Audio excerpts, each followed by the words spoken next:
ஆடவர் உலகம் வேட்டியில் உதயம். உதயம் வேட்டிகள் ஷர்ட்டுகள். கோடை வெயில் வாட்டி வதைத்த நிலையில் தென் மாவட்டங்களில் திடீர் கனமழை பெய்ததால் குளிர்ச்சியான சூழல் நிலவியது. இதனால் அந்த பகுதி மக்கள் மகிழ்ச்சியடைந்துள்ளனர். திண்டுக்கல் மாவட்டம் கொடைக்கானல் மலைப்பகுதிகளில் அக்னி நட்சத்திரம் தொடங்கியதிலிருந்து மாறி மாறி கோடை மழை பொழிந்து வருகிறது. வார இறுதி நாட்களை முன்னிட்டு சுற்றுலா வந்த பயணிகள் மழைக்கால குளுமையை ரசித்துக் கொண்டாடினர். கடந்த வாரத்தை விட சுற்றுலா பயணிகளின் வருகை அதிகரித்து உள்ளதால் உள்ளூர் சுற்றுலாசார் வணிகர்கள் மகிழ்ச்சி அடைந்திருக்கின்றனர். தேனி மாவட்டம் ஆண்டிப்பட்டி மற்றும் பெரியகுளம் பகுதிகளில் சுமார் 2 மணி நேரத்திற்கு மேலாக இடி மின்னலுடன் கூடிய கனமழை பொழிந்தது.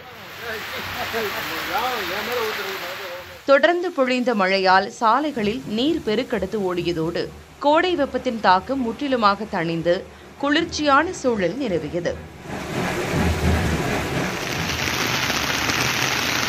விருதுநகர் மாவட்டம் ராஜபாளையத்தில் கடந்த 3 நாட்களாக வெப்பம் வாட்டி வதைத்து வந்த நிலையில் இரவு சுமார் அரை மணி நேரத்திற்கு மேல் பரவலாக மழை பொழிந்ததால் குளிர்ச்சியான சூழல் நிலவியது.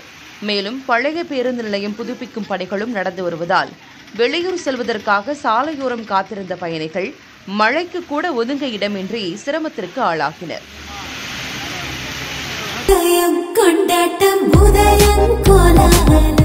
ஆடவர் உலகம் வேட்டியில் உதயம். உதயம் வேட்டிகள் ஷர்ட்டுகள்.